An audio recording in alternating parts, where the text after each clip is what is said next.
China's ambassador to Australia has made a pretty rare address at the Chinese embassy in Canberra. Sky News political reporter Cameron Reddin was there and joins me now.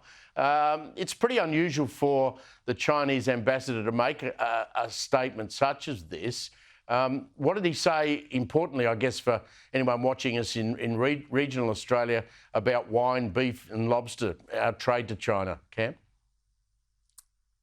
Yeah, Steve, good evening to you. A 2-hour affair, more than 90 minutes of fielding questions from the Australian media today by the Ambassador Xiao Qian inside the embassy in Canberra. In terms of the trade tariffs and progress being made on that front, there was no additional progress announced today, but certainly a degree of enthusiasm from the Chinese side as well as from the Australian side, as there has been for some time, to have these issues resolved. We know there are existing sanctions that still remain on Australian wine. A review is underway into that with a view to having them removed within the next few months. And some sanctions also remain on lobster and some Australian meat products. Great enthusiasm from the Australian side that those tariffs will be removed by the end of this year.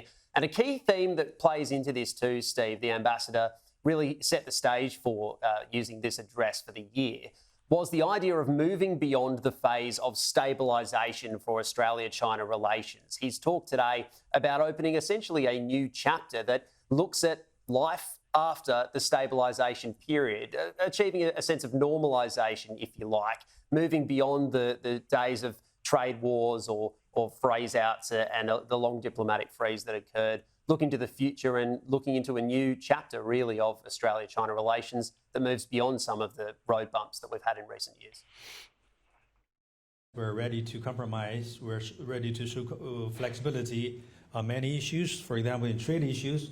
But on the question of Taiwan, there's no room at all for us to show flexibility or to make compromise, because it involves China's sovereignty and territorial integrity. Because I noticed there are people in this country, I'm not talking about the government, I'm talking about the people. There are certain people in this country, or certain forces in this country, who really have misunderstanding about the historical facts of China, of Taiwan. Pretty clear on that. No change on Taiwan.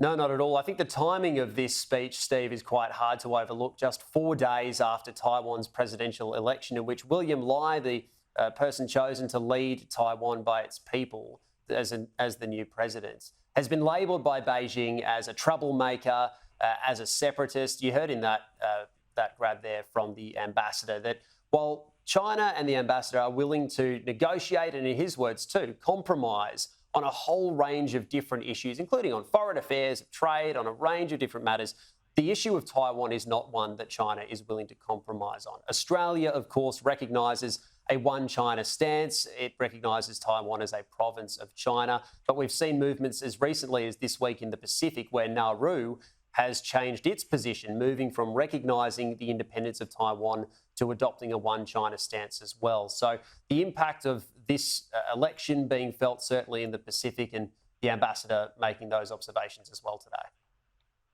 And bilaterally, there's also good potential of exchange of visits. We'll communicate with our Australian side through diplomatic channels as to who, when, how we're going to have that exchange of visits. And how important is that face-to-face time, the leaders spending time together to build that relationship and build that rapport? This is critically important. When you sit down and look at each other in your eyes, when you hear voices, you know the sincerity, you know the goodwill.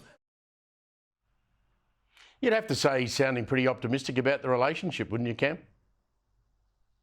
Yeah, certainly, Steve. I mean, there's a little snippet from a chance I had to chat with the ambassador following his speech, just pulled him aside for a couple of minutes, asked him about how he felt about the nature of Australia's relations with China, how they've gone in approving those over the last 18 months. Of course, Anthony Albanese, he pointed to a number of times throughout the speech today, the visit to Beijing last year, an historic one, the first by an Australian leader in 7 years, was something of a turning point in terms of the future of face-to-face dialogue between the two nations. He made the point that the resumption of annual dialogue between the Australian Prime Minister and the Chinese Premier would go a long way to ensuring the progress that's been made to this point would be long-lasting, that it would be sustainable over many years ahead. 2024, Steve, also marks 10 years of the comprehensive strategic partnership between Australia and China that was signed in 2014.